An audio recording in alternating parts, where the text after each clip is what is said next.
What's up, fellow lords of gaming, and welcome back to another episode of Marvel Future Revolution. Today I'm actually bringing you some Marvel Future Revolution content, mostly centered around the new survey that was being pushed by the developers. So it's kind of weird because we're in a really weird limbo position, most likely because of the Lunar New Year, but also because we got Dev Note number 7, and with Dev Note number 7 came a lot of changes and a lot of promises for the roadmap for the first half of the year, which really didn't make a lot of sense because the first half of the year didn't include any new characters being released, which is not going to be really good for the game, in my opinion, with a lot of the other titles like Lost Ark, Elden Ring, and other platforms coming out as well. But needless to say, they realized that they didn't complete the character optimization and balancing inside that update, so they released this new patch, this new survey that they wanted to do for the characters. And I specifically wanted to address that with you guys today because I feel like I wanted you guys to be able to see my input that I have for those. So let's run through this really quickly and let me explain some things to you. So first up, this was the questions that were asked inside the survey. Who do you think is the strongest character of the total 9 currently playable characters? Okay, so, and along with that, the second question was, why do you think that hero is the strongest character? Well, without any doubt in my mind, I most certainly believe that Iron Man is the strongest of the characters currently playable in the game. Why do I say that? Specifically because if you look at certain characters, you look at them and they tend to shine in places, right? So if I looked at Spider-Man, I say Spider-Man shines really, really highly in PvP. And if I looked at Storm, for instance, I say she shines really, really well inside PvE. But I don't think anybody can question and doubt that Iron Man is within the top 3 characters in both PvP and PvE. That's specifically to a lot of the game modes, whether you're looking at Omega War, whether you're looking at Alliance, Raid, whether you're looking at, Spec Ops, whatever you're looking at, he is going to be in the tops of the conversation regardless of how you feel about the character. I know there's going to be plenty of players who disagree with that, but that's how I feel. He's going to be there. You can't escape his name inside those conversations, and therefore to me he's one of the most powerful characters. Now I also feel there's double down on this because I feel like Iron Man's one of the most accessible characters to players, meaning that whether you're playing him as a free-to-play or whether you're playing him as a whale, he is highly accessible. The access to leveling up and maxing out, his stat pool is highly accessible. As a free-to-play player or a pay-to-play player, he is highly accessible. So he's good as a free-to-play character that you invest in. He's even better if you add in the pay-to-play aspects that you add to him. That's my opinion. There are going to be people that disagree. I know there are people like Godslave and Halfson who play him, and look at Halfson. He's been playing him forever. He's one of the most powerful characters in the game. That's just the truth of the matter. Now I want to also look at the second set of questions here, which was, who do you think is the weakest out of the 9 currently player characters, and why do you think that those characters are the weakest? Now, without a doubt in my mind, I can't say Doctor Strange is the weakest character. That'd be lying to you, the audience. That'd be lying to myself. He is not the weakest. Doctor Strange is not the weakest. The weakest character in the game by far, in my opinion, is Captain America, and I think even they know this. So I don't know why they asked those 2 questions, because what difference does it make who's the strongest character in the game, and what difference does it make who's the weakest character in the game if there's not a balance to the game? There's a prescribed understanding of how those characters are supposed to work, which is what I feel are core to the problems in this game, is that they don't seem to understand where the characters excel or how the rewards should be contributed to in those roles. So let's talk about Captain America. Why do I think that he's the weakest out of the total characters? Well, number one, he's a grounded character. He doesn't really have access in a lot of ways to attack air-based characters a lot. We're worried about the ceiling constantly because of him, right? Having to limit the ceiling scape so that way grounded characters against him. He doesn't have a real HP recovery, not in my opinion, not as great as it should be. I know he has HP recovery effect, but it's not as good as it should. He doesn't have enough attack, not as good as it should be. Now, essentially a part of Captain America where I feel like he's the thesis for why the game feels imbalanced, is that the game doesn't seem to recognize the roles that they've established for characters inside the game. So for instance, Captain America feels as if though he should be a tank support character, right? Magic feels as she should be a tank DPS, right? Captain America, Spider-Man feels as if though he should be a control character, right? A crowd control DPS type character. Doctor Strange feels as if though he should be a control character. Meanwhile, you have other characters like Iron Man, Star-Lord, Storm, and those characters feel like DPS type characters. The problem is that when we get into the other characters like Doctor Strange and Captain America, whose roles become highly more specific, they don't feel like they're rewarding, especially when you play things like Invasion, where you're like, we're not getting rewarded for the job that we're doing. That's where the characters start to feel like they come off, because you don't do enough to make those characters fulfill those roles and therefore minimize their impact in the game, while also like hindering them in terms of feeling like they're rewarding characters to play. That's my thoughts about it, right? Like my thoughts. We're gonna see how that pans out more, right? So question number 3 was specifically asking about Doctor Strange. Do you main this character? What are your thoughts on his skills, improvements? Share your thoughts on his specialization and his potential, right? So this is an easy question enough to answer, because we obviously all play. I'm gonna leave these answers up because I think this is germane to the conversation, that you see what I am stating here, right? So number 1, biggest thing overall with Doctor Strange is that he has an inability to cast skills quickly. The worst part about this, that his animations are slow, is for the good majority of his skills, he's vulnerable during those skills. So either E, he can be interrupted during those skills, B, he can be attacked during those skills, he can be guard broken during those skills. He just feels like his animations are way too slow. Now that's like a, it's 50-50 in that way, right? Because it does make the character feel like Doctor Strange, but we don't recognize Doctor Strange to be this weak because he's taking time to cast animations. We never see Doctor Strange in that role necessarily, where him casting an animation is as slow as this is.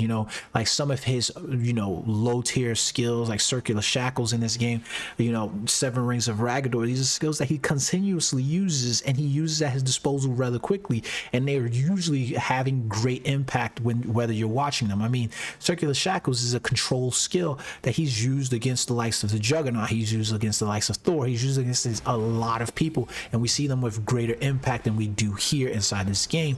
Meanwhile, we don't really utilize that character in that regard. So it's really weird, right? So his uniform options as well are just, in my opinion, terrible. HP, defense, and not having access to some of the stats that other characters have, like crit rate, crit damage, cooldown, total damage. These defense peers, these things basically make it so that way you have to invest so much into the character. Because for instance, I'll say this 100% to anybody. I don't give, I could care too less how you feel about me and how you feel about what I'm saying. If you are a Doctor Strange and you are set, if you're any character and you are at like 1.6 to 2.4 million damage, right? You are an outlier.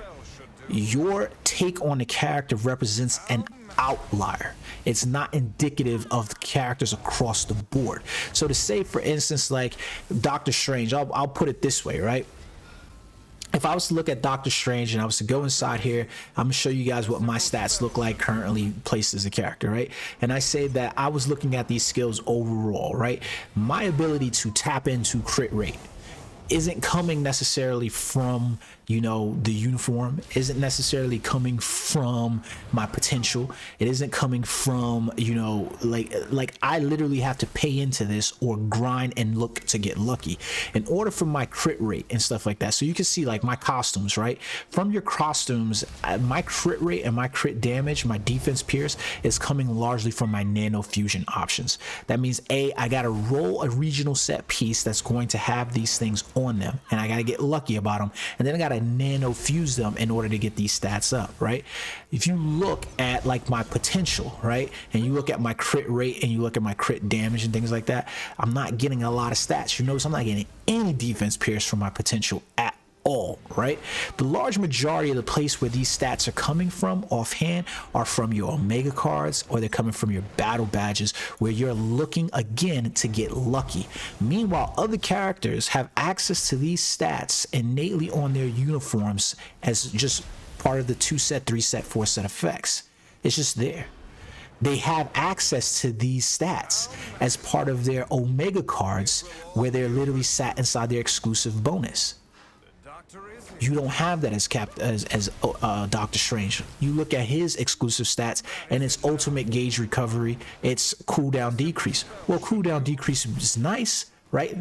That's nice, but ultimate gauge recovery, who the hell cares about that stat? Because you nerfed his ultimate gauge, or not his ultimate gauge, but you nerfed his ultimate skill, right? We no longer have a reason to utilize his ultimate skill because it was a great crowd control ability, but it doesn't do anything. It doesn't even kill, level 100 villains anymore, like, lower level targets.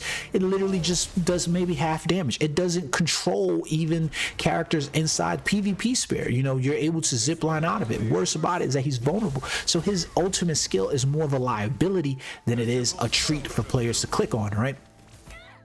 It's one of those things. Literally, when you look at his specializations and his potentials, you look at the fact that they basically remove cooldown decrease from his specialization or from his potential, and then they gave us the cooldown in a character that they sold us, which was Mordo. So the ultimate gauge recovery that you recognize you didn't innately give to a character like him had to come from a companion. So you sold me the stat that was the core stat for him in another place, right? So playing a Doctor Strange, I need a Baron Mordo on my teams, on my companions list. You sold me the cooldown that you took away from me in potentials. His specializations, right? When we talk about those, Doctor Strange has some really good specializations if you actually look at the character. 100%, the whole left side of the tree is pretty good. Meanwhile, the right side of the tree, where we look at Touch of Ashanti and stuff like that, not so great. It just is what it is. That's just my opinion about it. His skills are, they look great. The problem is that we fit into a tight meta with the character where it's like there's so many skills that you be like, this depends on this, this depends on that. You know what I mean? Like I like, it's not a situational character. Meanwhile, I look at Doctor Strange overall and I say this is obviously a character that fits within a controller role.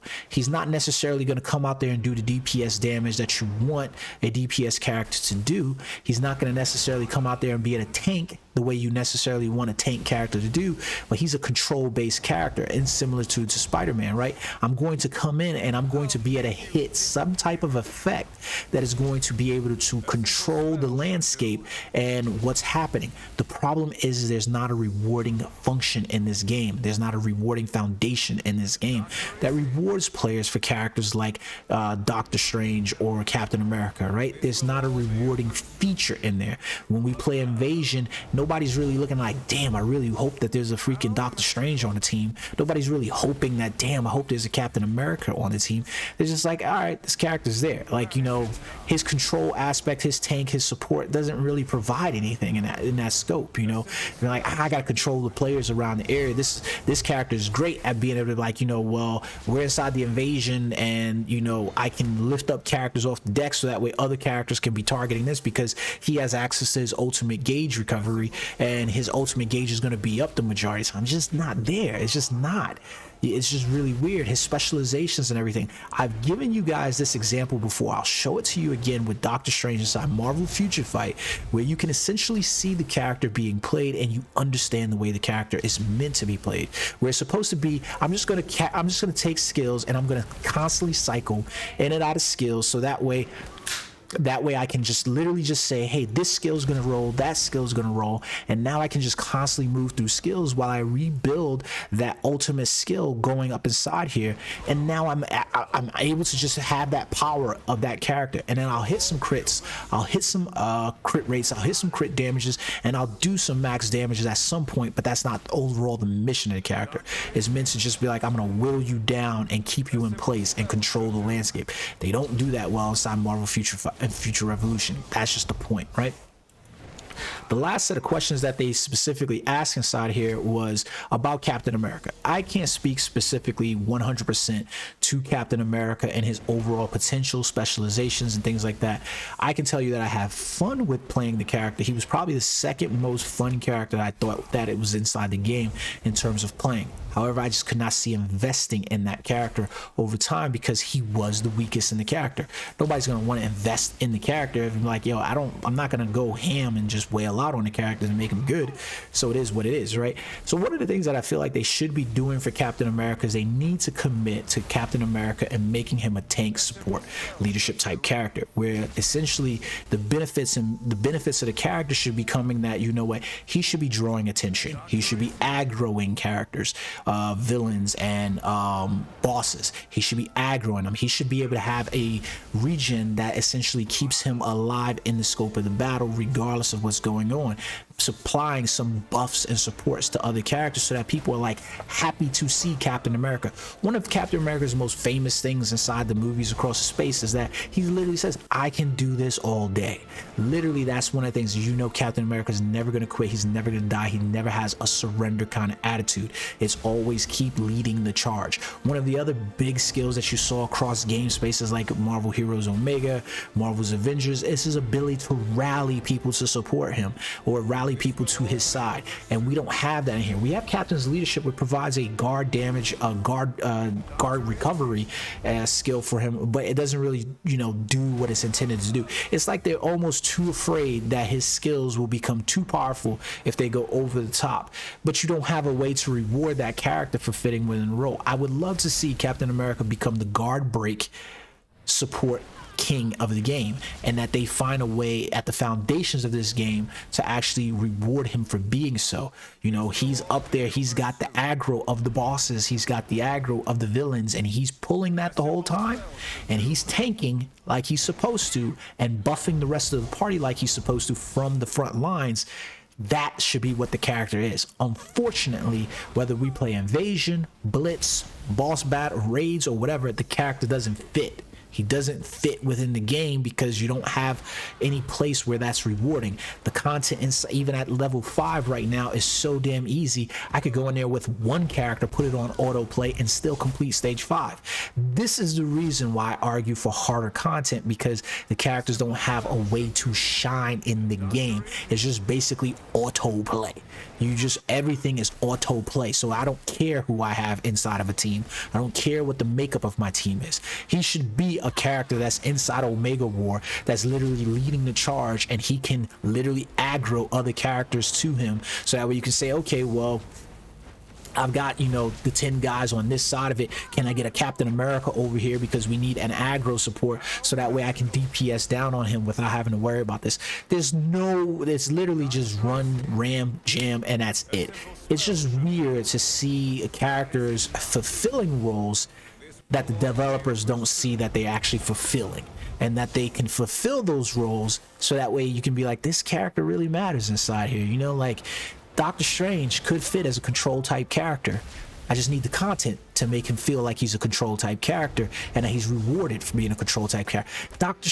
Captain America can, I think I messed that up. Captain America can be the tank type character, but I just got to give him the places where he can excel, so that way players are like, yo, I'm happy to see a Captain America. I need at least 2 or 3 Captain Americas when I play Omega War. I'm happy as hell to see a Captain America when I'm playing Raid. like that's what it should be. You know what I mean? It should be invasion. Oh man, we really need Doctor Strange for the front end of this battle to do the crowd control for all of these, you know, villain types that are just spawning, all these crowd mobs, all the ads that are coming in. It'd be nice to have a Doctor Strange here, so that way that's happening. If we don't, maybe it's going to start to feel a little overwhelming. It's going to take a little bit more time, but that's not the case across the landscape of the characters, and that's the problem at the core, is that characters don't feel like they fulfill anything inside here specifically. Let me know what you guys think in the comment section below. How do you plan on filling out these questions inside here? These are not my final answers. I haven't done this yet, completed it yet. I'm still trying to make sure that I give it my actual thought. Overall, I feel like this game has some serious improvements it needs to make, specifically with its pay model, specifically with its ability to play multiple characters and do those things. Whether it's going to come or not, I don't know, but I know they need to get their act together, because there's a lot of games coming out on the market that are going to highly be competing. A lot of them probably, you know, not necessarily on mobile, but they'll be distracting enough to take some of the player base away from the game. Let me know what you guys think in the comment section. Until next time, peace.